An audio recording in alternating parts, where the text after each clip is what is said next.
Thank you very much, Doron, and good evening to you all. Good afternoon, good morning, wherever you are.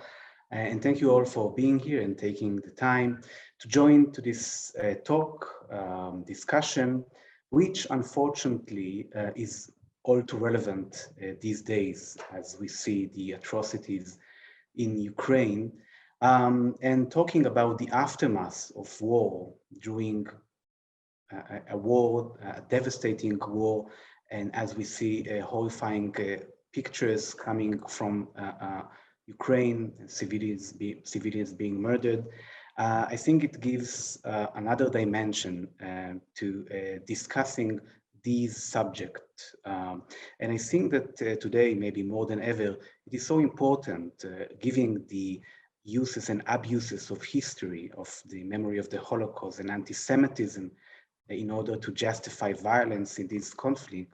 I think it's important to discuss history, to teach history, to talk about history and memory specifically of this area, and to try to make sense of what's happening. So I will just share with you my screen.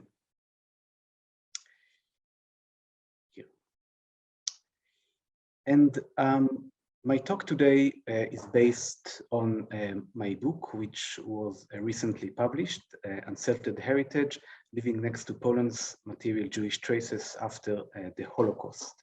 And this project originated with my personal encounter with the material remnants of the Jewish presence, especially traces of cemeteries, synagogues, and mass graves in small provincial towns in present-day Poland, where up until the war, Jews often constitute around half or even more of the local population, and where the murder of the Jews usually took place in close proximity to the non-Jewish population, who sometimes became intimately implicated in their neighbors' fate, as recent historical studies have shown. Visiting these places, which are often abandoned, erased, and repurposed, or alternatively preserved, cherished, and renovated, and observing how local people experience them, led me to wonder how the concrete and symbolic status of these sites was developed and took on the form it has today.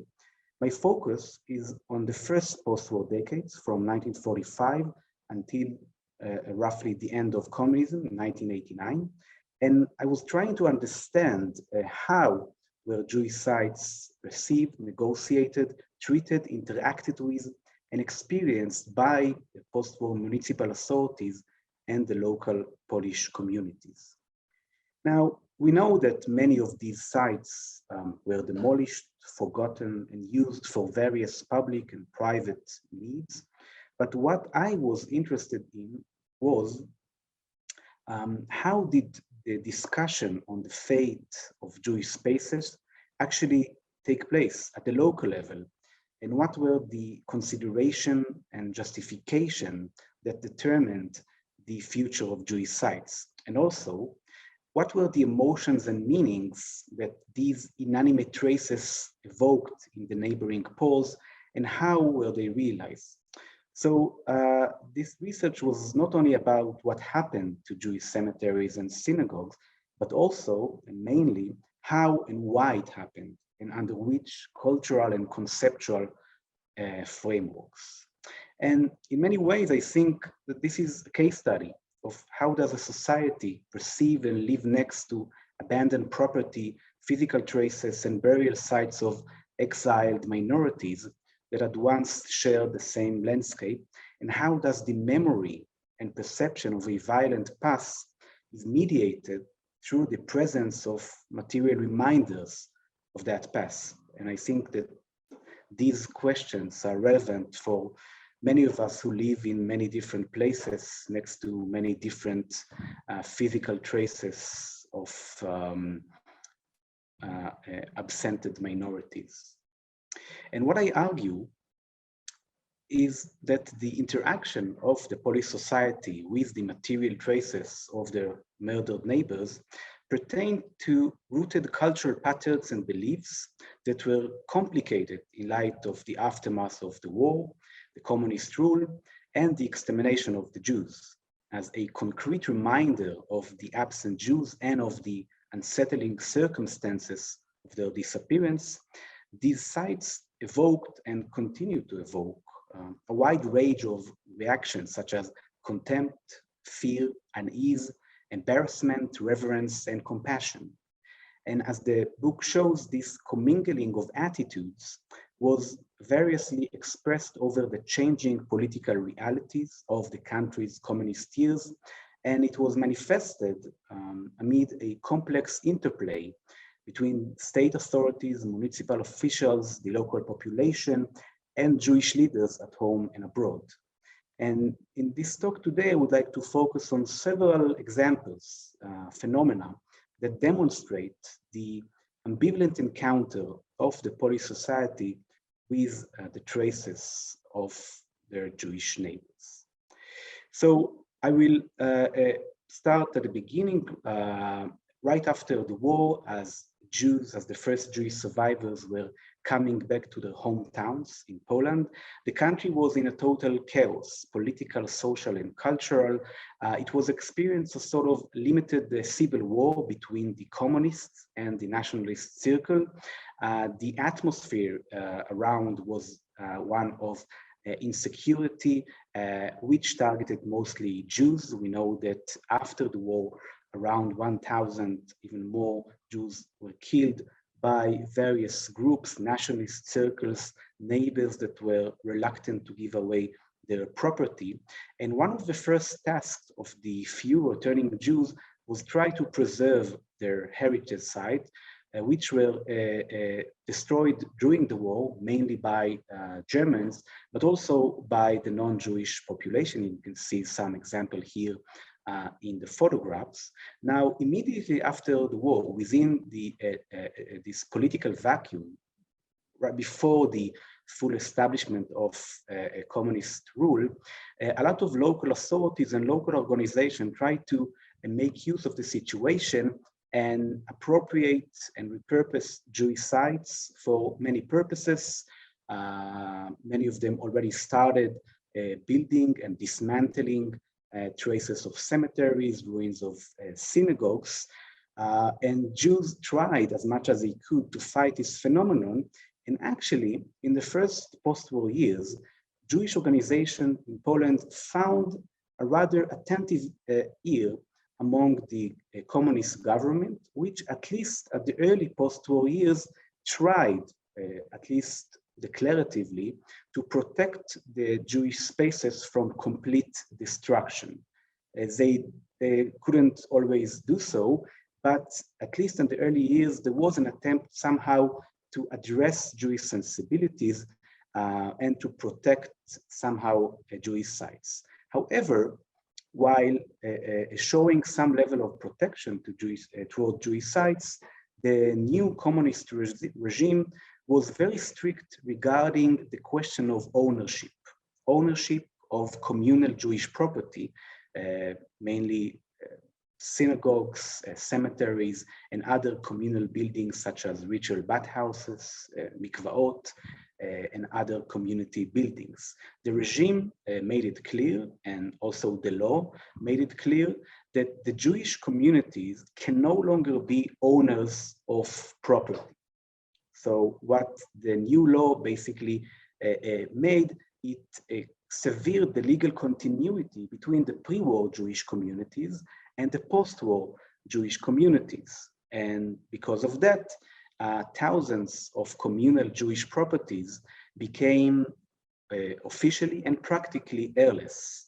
And Jews couldn't go to court to try to reclaim these sites, unlike, by the way, private property, which, although it was very hard for individual Jews to get back their private property after the Holocaust, legally there was such option.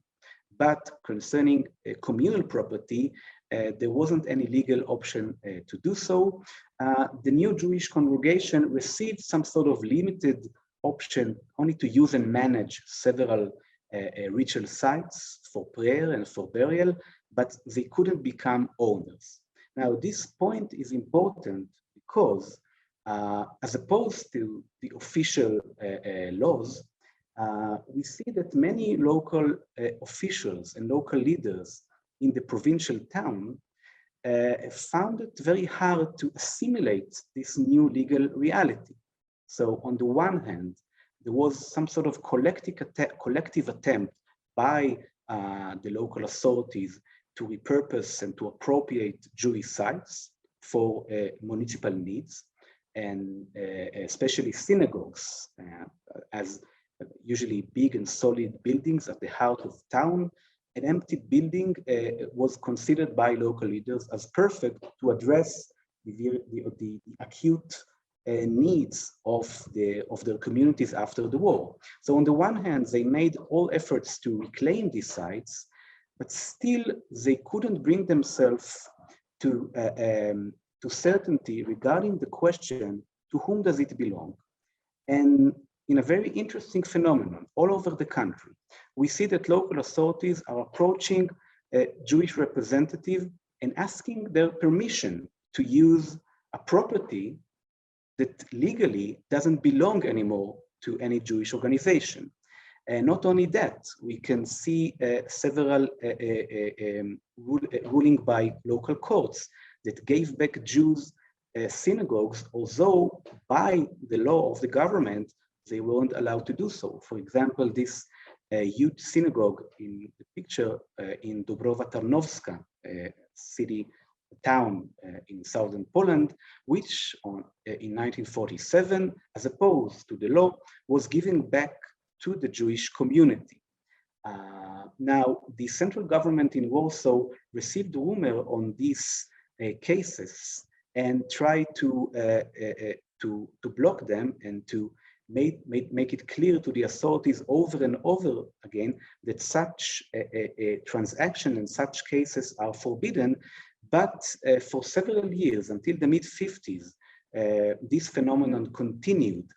It seems that there was, that for many local authorities, they harbored a lot of doubts and uncertainties. I would say even some sort of unease to really come to terms with the fact that these sites are no longer Jewish by law. And you can see another example. You can see it in the document here on the screen. It looks like a very official and bureaucratic document, and it is. It is an agreement, some sort of a contract, legally binding contract, signed between the few representatives of the small Jewish community in the town of Włoszczowa in central Poland, between the local authority. And the agreement says that the Jewish community is giving their ownership right on the synagogue and several other communal buildings to the town. And in return, the town obliged to take care of the Jewish cemetery. So as some sort of a barter agreement. And this agreement was signed and ratified by the town. The Jews agreed. The problem is that this agreement has no legal meaning. And when the government heard about this agreement and many other cases, they retroactively canceled them, trying again to make it clear to the local strata in the periphery that the legal situation has changed. But still it seems that it took a lot of time for local officials, especially in those small towns that before the war, Jews often were the majority, to really assimilate the legal fact that Jews cannot be and are no longer owners of this building. And why is that? What is the reason of such an interesting phenomenon? And by the way, this phenomenon was unique because in post-war Poland, there were many other empty and abandoned religious sites of other minorities, for example, German churches and German cemeteries, and Ukrainian abandoned churches in all over the country. But only in the Jewish case, we see this interesting phenomenon of uncertainty and doubts regarding the ownership status of these sites. And what I argue is that these unsettled questions of ownership of Jewish sites, they point to something much more deeper than just a lack of knowledge or misunderstanding. I think it is a persistent and a strong sense of unease accompanying the municipality's collective attempt to own and employ Jewish spaces for their means. This commingling of these two seemingly contradictory tendencies, I think, tell us something about the moral, social, and psychological aftermath of the war and the extermination of the country's 3 million Jews on their non-Jewish neighbors. So it seems that local officials in the provinces were faced with all too familiar icons, synagogues and cemeteries in their town that had been used by their neighbors, whose murder they perhaps have witnessed, and whose private belongings many of them were now occupying. It is perhaps the case that when confronted with the question of ownership of concrete and intimately familiar spaces from this perspective, a local official and a former neighbor struggled on a different and more complex plane that inhabited by the central government officials in Warsaw, and while local leaders and bureaucrats, on the one hand, eagerly sought possession of formerly Jewish or leftover Jewish property, their desire, I would say, came at a price, often imbuing them with a disturbing sense of embarrassment and even uncertainty over the legal and conceptual question, to whom does this property belong? But this phenomenon started to diminish around the mid-50s as we entered the second post-war period, which roughly correspond to the 1950s and 1960s. We see that such collective uncertainty and unease gradually diminished as municipal leaders began to come to terms, so it seems, with the new normative status of Jewish communal property in the wake of another mass exodus of Jews in the late 50s, and as the regime was now much less attentive to Jewish concerns, and with the acceleration of urban regeneration and modernization plans, it seems that it was much easier for local authorities, both politically and psychologically, to repurpose or demolish altogether synagogues and cemeteries. And it also has to do with the strengthening of anti-Jewish and nationalist trends among the ruling circles and municipal administration in the 50s and the 60s. And during these years, it seems that the town officials' desire to appropriate Jewish traces devolved into some sort of a shared compulsion to obliterate their present through demolition. So it was no longer just appropriating and taking over, but the preferred solution to the problem of the Jewish space became that of demolition. It seemed that the mere presence of deserted Jewish cemeteries and synagogues came to be perceived as intolerable blemish that required immediate extinction. And it was part of some sort of an aesthetical architectural discourse that I believe also veiled a symbolic attempt to erase and exorcise the traces of the Jewish past, traces that might undermine the national wartime and post-war narrative. And you can see perhaps here this photograph of the synagogue in the town of Olkusz between Krakow and Katowice. And this photograph was taken after the war, and during the 50s, different local organizations competed on the right to claim it and to use it to their own means, to their own needs. At a certain point, the town wished to destroy this building.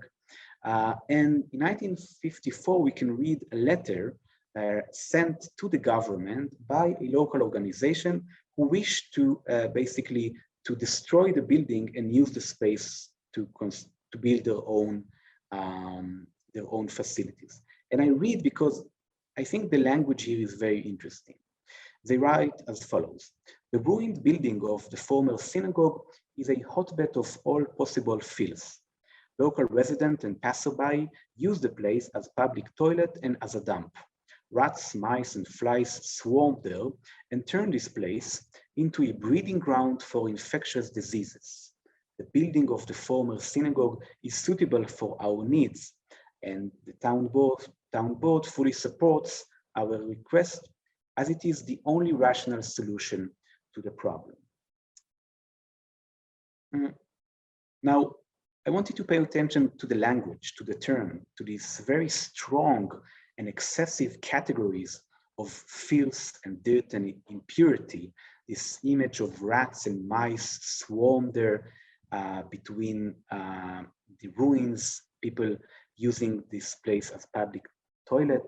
So in reality, it's true that we know that many abandoned Jewish sites, and not only Jewish sites, became some sort of public dumps. But it seems that the language here is excessive. So I think we need to treat this description as more than just an accurate reflection of the reality. It's not only a matter of trying to reflect reality, to describe it, but also, I would say, to prescribe it. I see here some sort of performative discourse. And by the way, this is only one example among many. All over Poland during these years, 50s, 60s, we can read a lot of expression of this discourse that treats the Jewish abandoned sites in categories taken from the discourse of dirt and purity as some sort of impure space. And when trying to analyze this discourse from a cultural perspective, it seems that using this language, whether consciously or not, served the purpose of framing these sites as the epitome of the impure place, which must be erased because it cannot be reconciled with the urban landscape. And eventually, 3 years after this letter was sent, in 1957, the building was destroyed. Now, the story of its demolition is interesting because the town tried to promote the idea of the demolition and by doing so, clearing the space for construction, but from various bureaucratical reasons, they didn't receive the approval of the government, which was mandatory in these cases, by the way. So in 1957, the town decided to take matters into their own hands. They invited volunteers among the local inhabitants who brought their own tools and dismantled the synagogues. And we can read it in official documents by local officials. And in exchange for participating in the demolition, local inhabitants could take the debris and building materials and use it for their own needs. And after the demolition, basically in the heart of town, there appeared a very symmetrical, empty square. But what is interesting is that this is how it remained until these days. So although the town put many efforts to demolish this building and clearing the space for construction, it is, after all, a very valuable piece of real estate right in the heart of town. Nothing was ever built there. And there was no legal impediment to do so. The site belonged to the town and they could use it. So how come nothing was built on this site?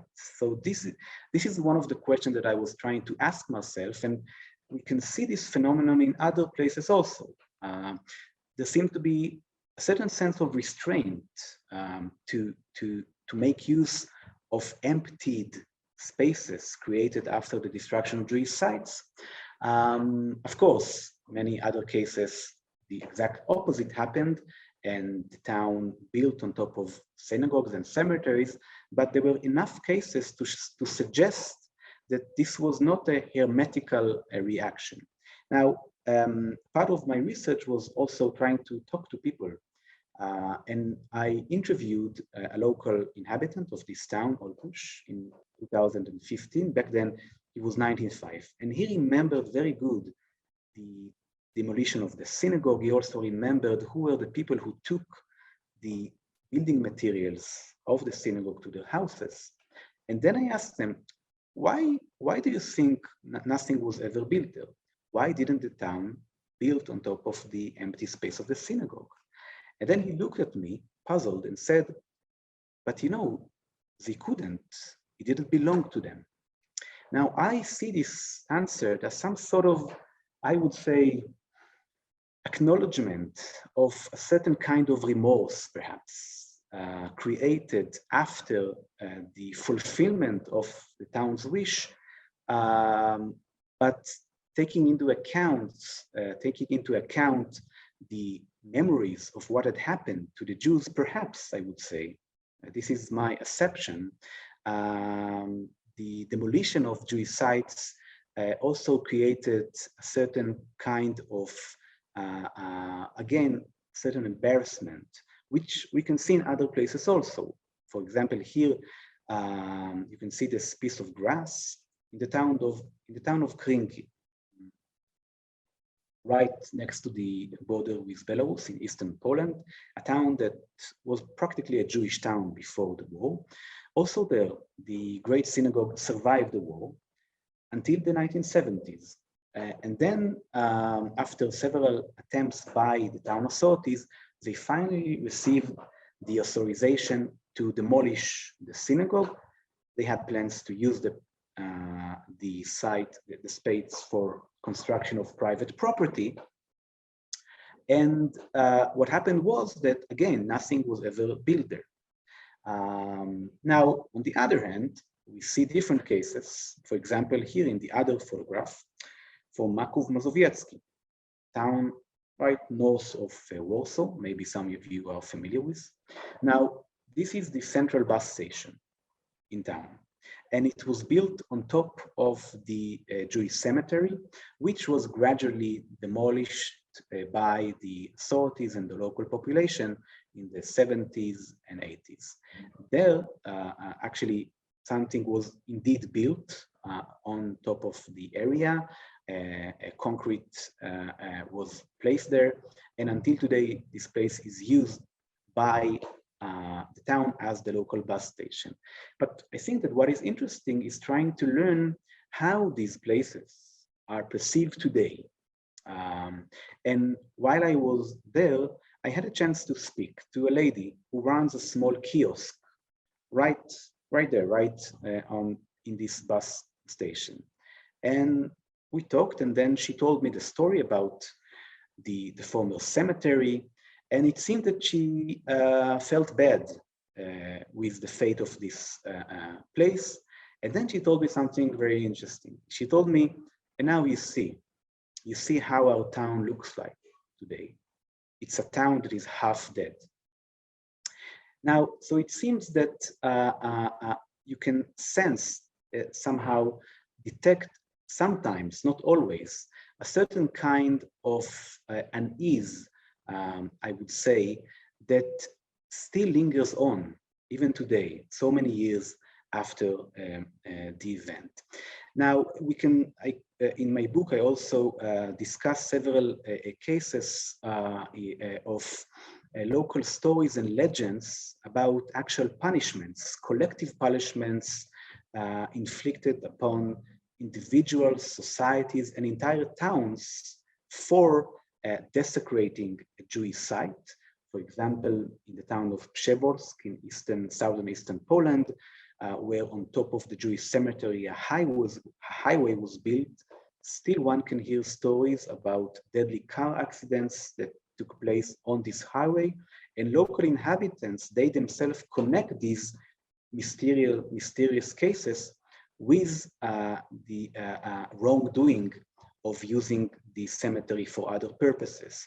And you can still hear these stories in different cities until today. Now,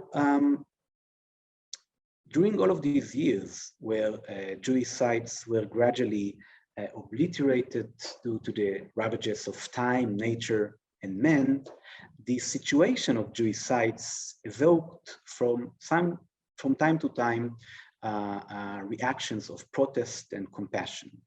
In the photograph, you can see what happened to the Jewish cemetery in the town of Varta, close to Lodz. And as in other Jewish cemeteries, it became a site for pasturing animals. Now, we can read also this letter written in 1954 by a group of citizens from Varta, which are condemning the use of the Jewish cemetery for other purposes. I will read it. The fence of the cemetery has been demolished almost totally by some citizens who should be punished, brought to justice for doing that. And even worse, cows, horses, goats, and pigs are brought to pasture in there. Such profanation is unacceptable. In this cemetery lie Jews who were hanged during the occupation and who were mass murdered by the Nazis. And those citizens have no compassion to let them rest in peace. Now, these letters were sent to media organs, to the government, to newspapers. It wasn't a wide phenomenon, but still we can find always stream of protest letters condemning the use of Jewish sites for other purposes. What is interesting is in this letter that the writers are angry not only because of the universal desecration of a holy place, of the place of the dead. What it seems that what makes their appeal strong is the fact that, as they write, in this cemetery lie Jews who were hanged during Hitler's occupation and were mass murdered by the Nazis. So, as in many Jewish cemeteries, which actually became sites of execution during the war, these places were perceived also as a place of mourning, in a way, for the Jewish victims, the Jewish neighbors that perhaps these people knew. So what motivates them to write this letter seems is also not only the obliteration of the cemetery, but also the obliteration of the site of mass murder. Now, although these letters weren't the majority, they did reflect a certain growing, I would say, sensitivity among the Polish public to the situation of Jewish sites that strengthened into the 70s and the 80s as the days of the communist regime came near, and after the events of March 1968 in Poland, the anti-Semitic campaign during which thousands of Jews were forced to immigrate. So this event created some sort of important oppositional moment among a lot of mainly young intellectuals and activists who became disillusioned with the hope that the communist regime will be able to really fulfill the socialist ideas. And part of the, I would say, disillusionment and opposition to the regime by growing circles among the Polish society was the attempt to rediscover the Jewish past that became some sort of, as some of the activists said, lost Atlantis, some sort of lost essence, repressed by the communists and destroyed by the Nazis. And the rediscovery of the Jewish culture was manifested mainly through the attempt to preserve and rebuild the ruined Jewish spaces. So it started already in the 70s and grew in the 80s. We can see the man carrying this carriage, Ireneusz Schlipek from the town of Varta, who basically on his own saved the Jewish cemetery in his town, and protecting the Jewish cemetery became literally his life mission. This is what he did. until his death a few years ago. On the other side, we can see another quite famous activist, Jan Jagielski, the one who is leading. The other guy is Stanislav Krajewski.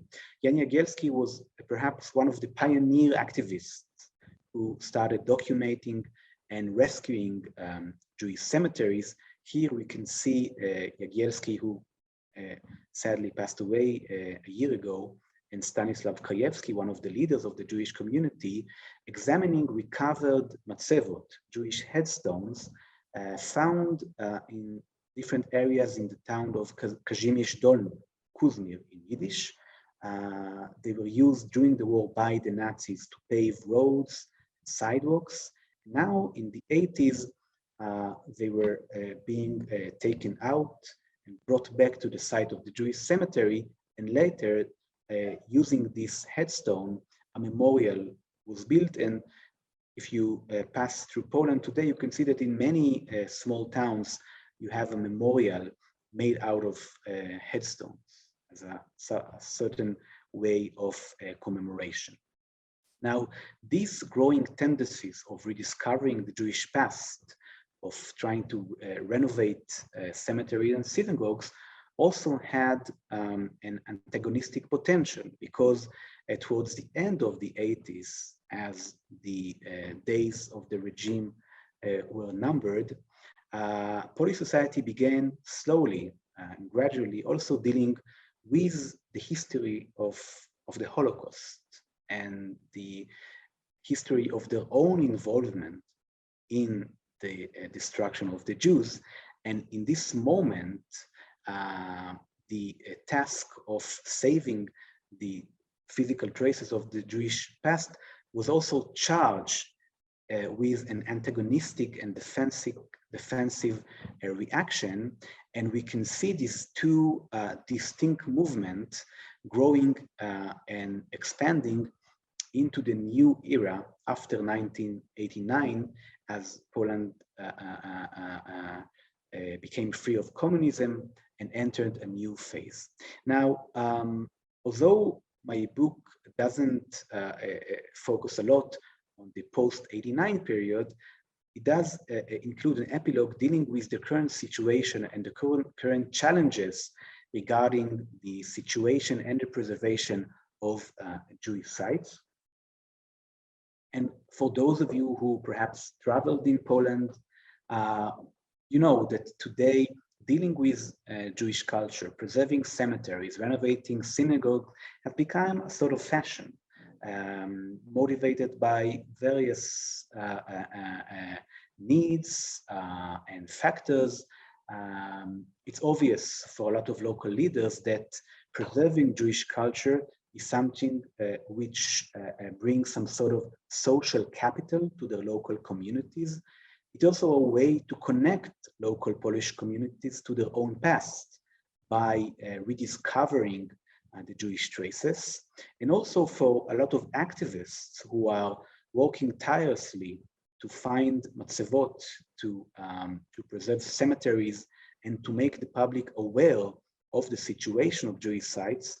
Dealing with those traces is also a moral act, trying to confront directly with the history of the Holocaust, and also touching upon the difficult subject, especially after the year 2000, when perhaps you heard the book Neighbors by the historian Jan Tomasz Gross was published, and basically discovered how in one July day, 1941, the entire Jewish community of the town of Jedwabne was murdered by the Polish inhabitants. So after this event, which really polarized the public discussion in Poland concerning Polish-Jewish relation, we can see how the task of dealing with the material Jewish heritage became an even more acute project on the one hand, but on the other hand, also in light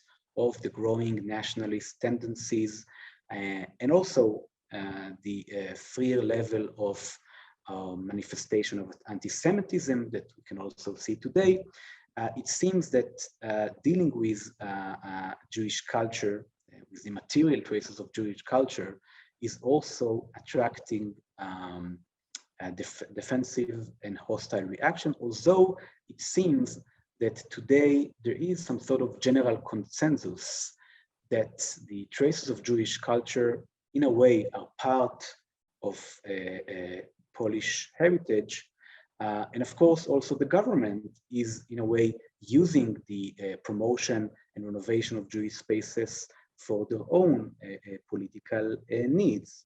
And in many ways, renovating a synagogue also served the interest of the government, especially these days, as we can hear how government institutions are taking part in persecuting Polish Holocaust historians who are disclosing a difficult episode from the Polish past.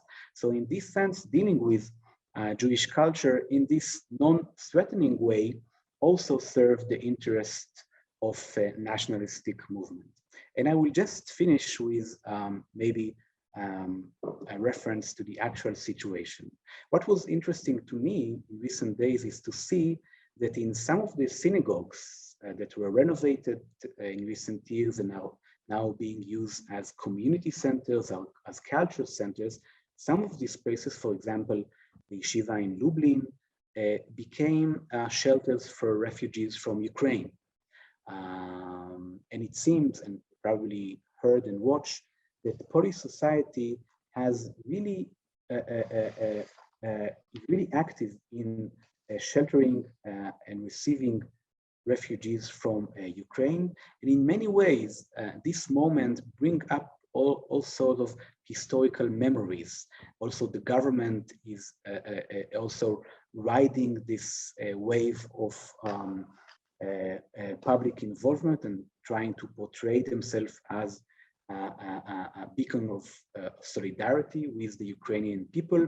And it is important to see how in this new constellation, which new meanings and interpretation dealing with the Jewish culture receives in light of the situation across the border with Ukraine. So I think I will finish here in this point, and perhaps there are some questions and comments, and of course, I would love to hear and discuss. So thank you very much for listening.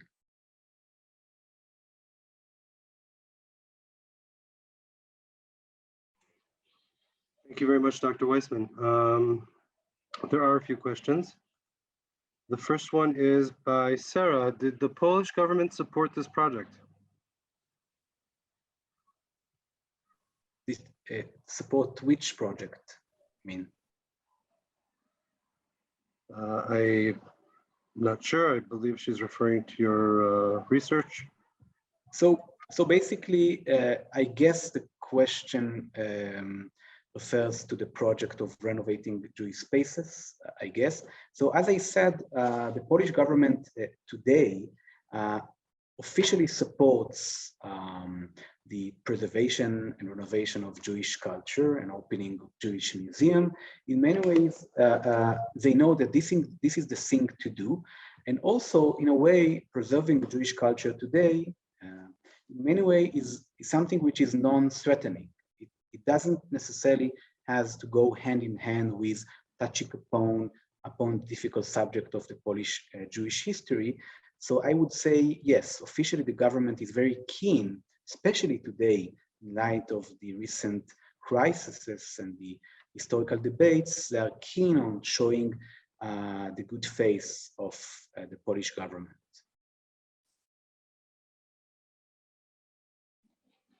Thank you very much. Sharon asked, who are the people they asked permission of most killed? How did the returning Jews lay claim? Yes, so this question goes back to the this phenomenon in the first years after the war. So basically, the Polish authorities, the local authorities, were asking permission both from the local Jews who returned to their towns, and also when such community didn't exist, they asked permission from the Jewish organization in Warsaw or in other main cities, they basically saw them and perceived them as the legal or maybe moral owners. What is interesting at this is the Jewish leaders were very well aware to the fact that they are basically negotiating a property that doesn't belong to them anymore, but they were playing a very delicate game. On the one hand, they tried to keep it quiet, but in a way, they took upon themselves and adopted this role that many local authorities basically invested in them, as if they are still owners of their property. Thank you. Eugene asked, did other European countries deal with communal and personal Jewish properties in a similar fashion? So basically, yes. I mean, this question was dealt by basically many governments, especially in Eastern Europe, where the number of the Jewish communities was very high. And there are many differences in the treatment and perception of Jewish sites, both during the communist years and also today. For example, in Czechoslovakia, actually the authorities who were also communists decided to give back the ownership of synagogues to the Jewish communities. In other places, for example, in the Soviet Union, in Ukraine and Belarus, the treatment of Jewish sites was much worse than in Poland. While in Poland, you can still see some sort of hesitance, sensitivity regarding the question of Jewish sites. In more Eastern countries, there were not so much sensitivity. In Romania, for example, in the 80s, there was a wave of destruction of synagogues. So I would say that the Polish case is interesting, both because of the sheer amount of cemeteries and synagogues. It was the biggest Jewish community. And I think what the Polish case is showing us is the level of ambivalence, I would say, that accompanied the attempts of the authorities and also the public to try and understand what to do with this, I would say, a difficult legacy.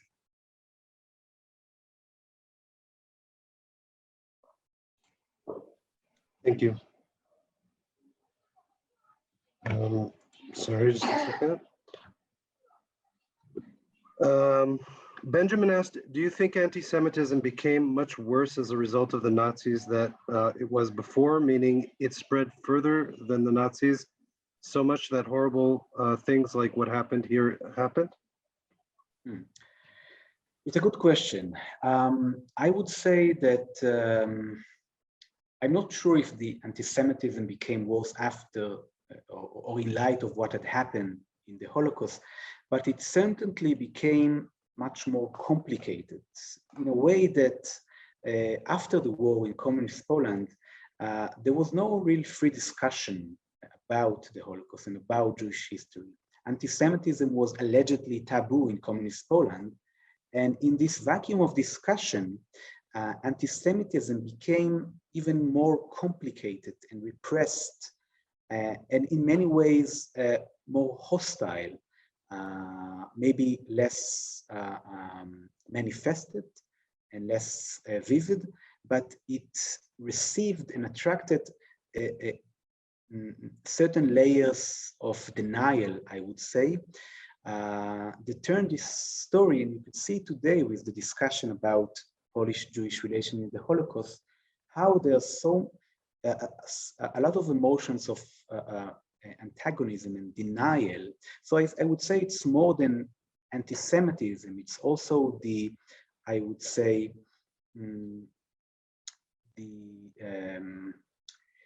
the way that anti-Semitism became rooted and undiscussed, and maybe because of this, harder to tackle and to detect, I would say. Thank you very much. Nathan asked, does the current Polish government continue to preserve the Jewish cemeteries? So, as I said, officially, yes. Officially and declaratively, this is the policy of the Polish government. By the way, an interesting point, in the end of 2017, maybe you remember, this is when the Polish parliament adopted the Holocaust law that basically forbids researchers to claim that Poles were somehow responsible to the killing of Jews.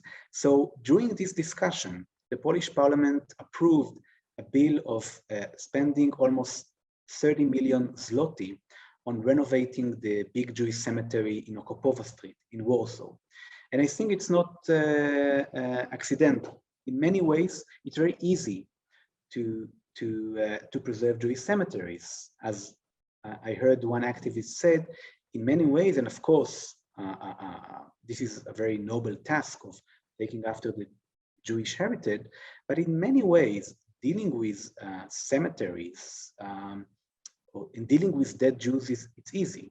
It's much more complicated to deal with the history of what happened and to see how to react to more and more researches written, by the way, by Polish historians that in a way undermine the perception, the historical perception that the Polish government would have liked to showcase.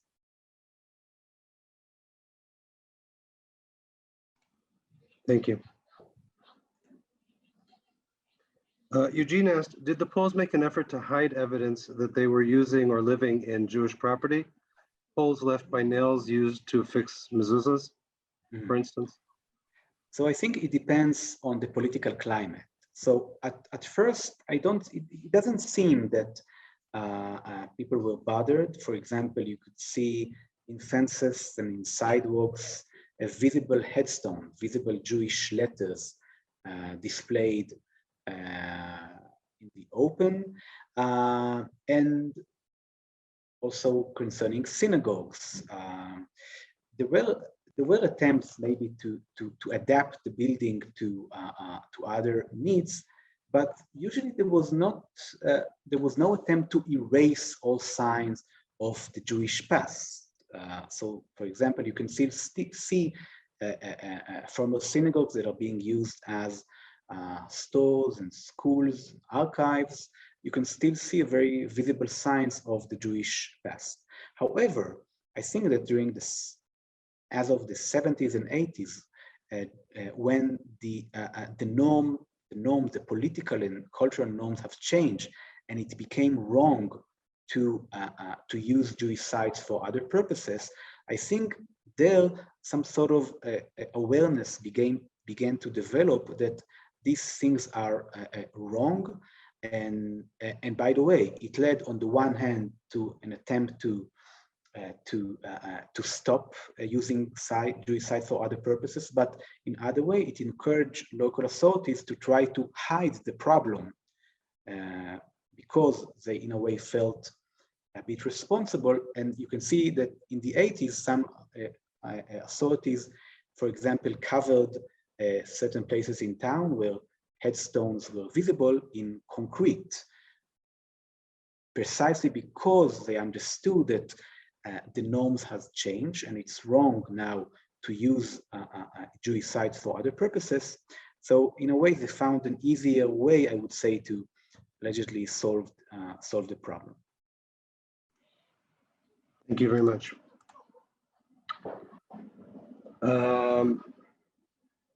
Alan asked, are the feelings of guilt or remorse that you are describing held mainly by older residents who remember the Jews who were taken away or killed during the Holocaust? Or are these feelings passed on to and shared by younger generations? In other words, will these feelings disappear when the older generation passes, or do you think these feelings will endure in the future? So I think, by the way, I'm not sure about guilt. I mentioned remorse, mostly responsibility. And I think that these emotions evolved and expressed differently among different generations. So I think among the older generation who remember Jewish neighbors, you can see very manifested expression of a certain kind of unease and remorse. And among the younger generation, I think many of them have developed a certain kind of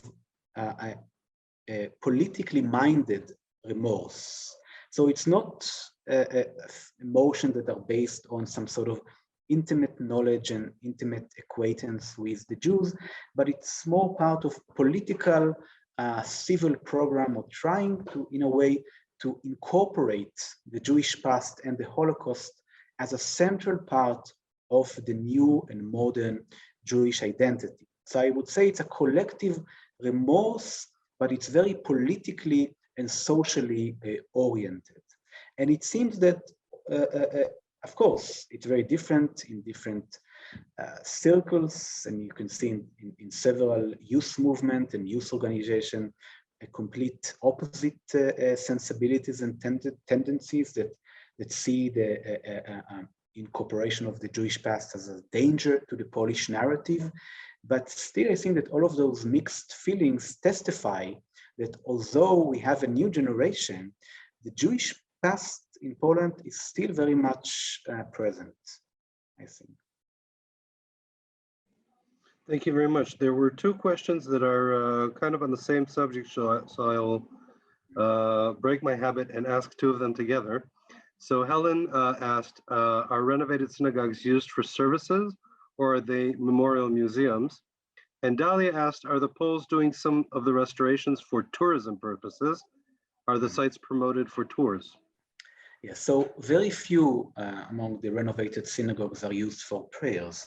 For example, the synagogues in Krakow and in Warsaw, in the big cities, but most of the renovated synagogues are becoming some sort of local cultural centers that are used usually by the town, and sometimes they're also hosting Jewish events, festivals, and other concerts, but most of them are no longer used for prayer. And yes, I would say that there are quite a few cases in which mayors and local leaders realize the power and benefits of renovating Jewish sites. And we can clearly read and hear such understanding that today in contemporary Europe, after Poland is part of the EU, Jewish culture is also a touristic phenomenon, and not only in Poland, all over Europe.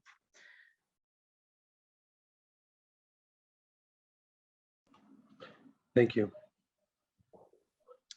Nomi writes, thank you for this informative talk. By the way, there are many compliments in the chat. I'll definitely send you the transcript afterwards.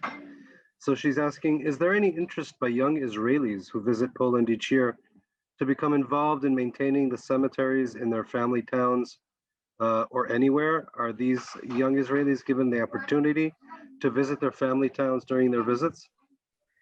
So I would say that in recent years, yes, there are more and more Israelis, not necessarily young, I would say, a lot of second generation who are becoming involved in the local efforts by local activists to preserve Jewish sites. By the way, it took a lot of time.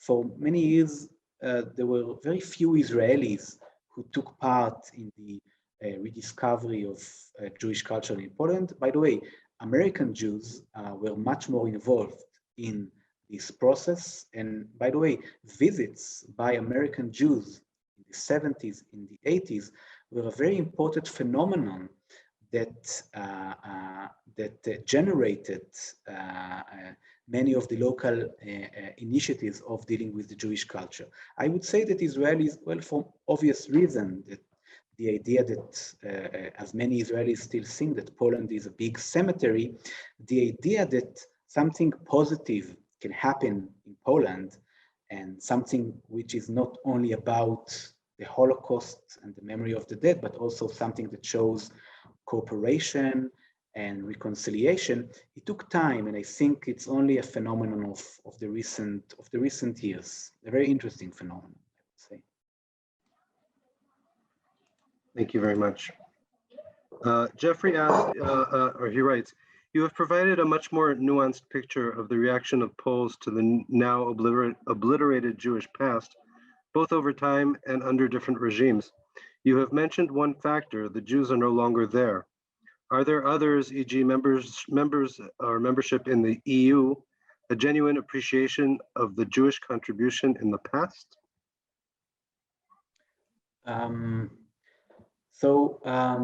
It's a good question. I would say that there are other countries who are also going through a similar process as Poland did.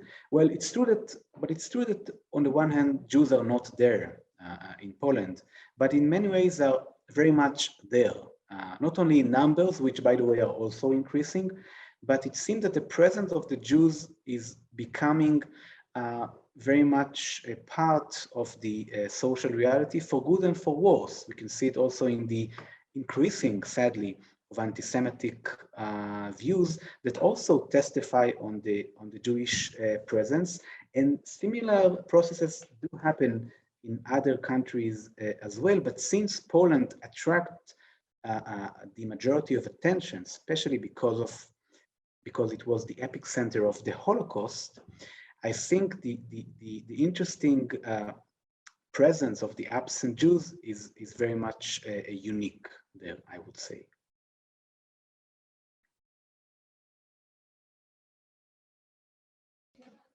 Thank you very much. I just wanted to mention that I have been posting a link in the chat for purchase of the book that Dr. Weizman wrote. And there are two codes. One is for a 30% discount for residents of the United States, and another is for residents of the rest of the world. Just I'll repost it towards the end again. But if you're interested, obviously you can do that. Alan wrote, is there a phenomenon of Jews moving back to Poland, like the Jewish and Israeli and even Israeli immigration to Germany today? I would say I heard of very few cases of Jews who actually came back to the hometowns of their ancestors. I heard of 2 or 3 cases such as this, but actually there are more and more young Israelis that are moving to Warsaw, not necessarily coming back, but just living there, and there is a strong growing community there. Some people even claim that for Israelis, Warsaw is the new Berlin, but I think it's maybe too early to determine that.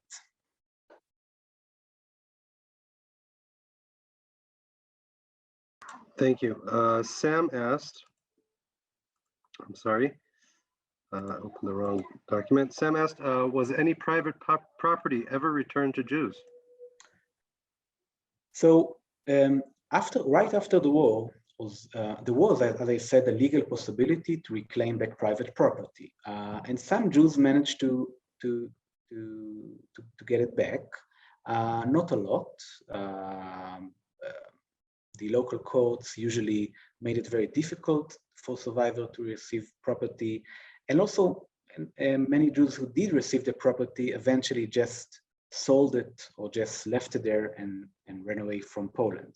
After the transformation of 1989, there was again an option to reclaim private property, but this is very difficult and also almost impossible, especially after a few months ago, the Polish parliament amended a law that basically made it almost impossible for not only for Jews, but also for Jews to reclaim private property, although this law was actually approved both by the right and the left, and I'm not sure that this is part of a larger, I would say, anti-Jewish scheme. But this is another very complicated story that deals with the real estate issues in post-communist Poland.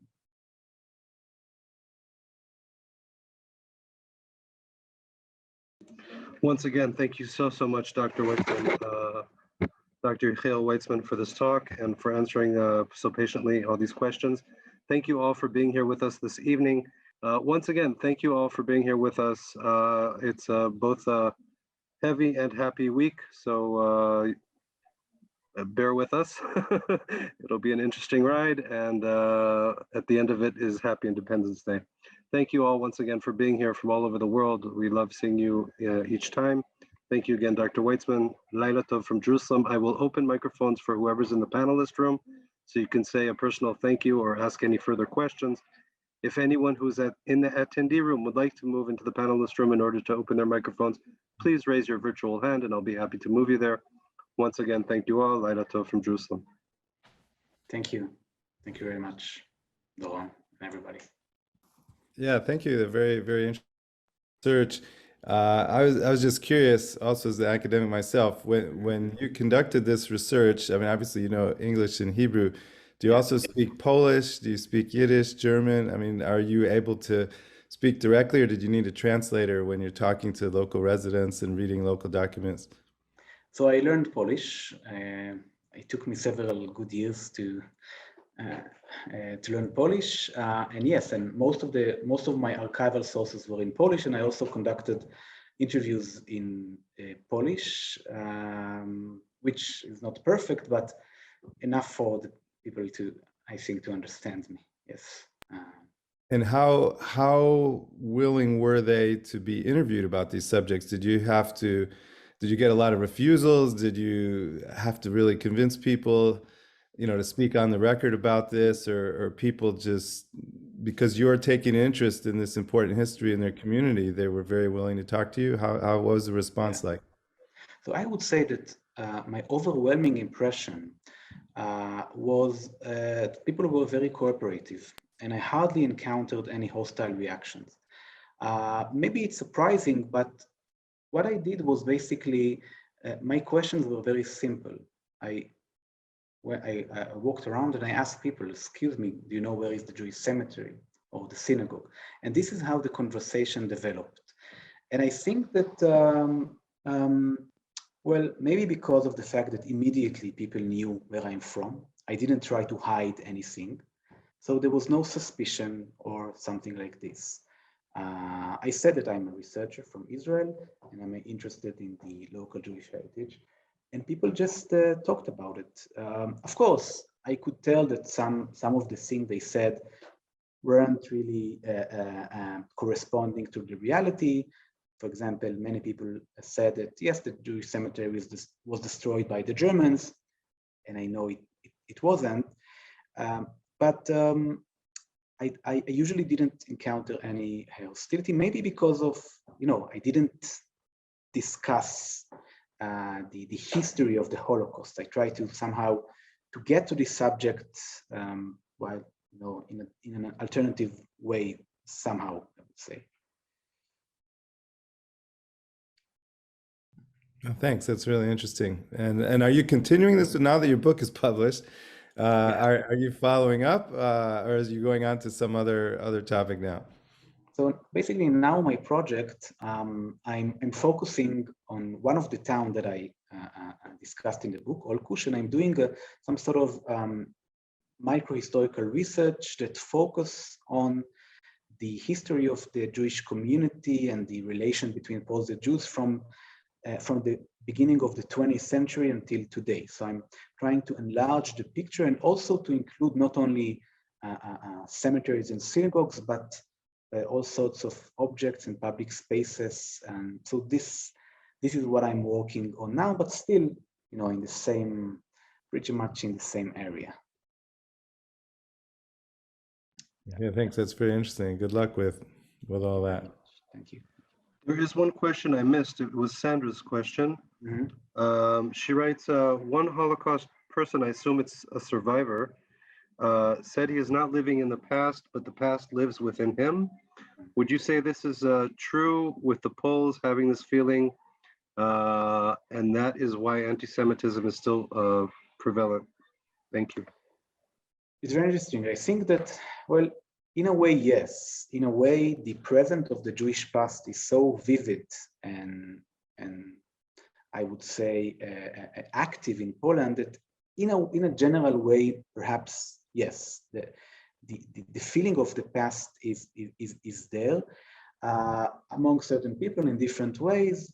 And while this knowledge of the past can lead to, I don't know, some sort of hostile attempt to maybe to exercise this past, it also leads, I think, to opposite attitudes, trying to come to terms with this past. Now, of course, it's most of the Poles, live their life not necessarily, thinking about the Jewish past, and many people were born in cities that were totally destroyed. And it's not like that. I wouldn't exaggerate in saying that this is a topic that Poles are constantly occupied with, but you can see that in certain places, in certain moments, the most immediate past and the most tangible past is the Jewish past. It became some sort of a model of dealing with a complicated heritage, I think.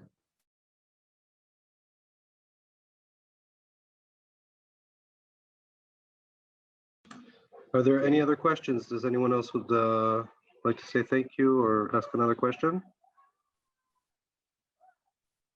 Okay, thank you all for being here with us. Laila Tov from Jerusalem. See you next event. Thank you. Bye-bye. Toda raba. Bye. Toda raba. Bye-bye.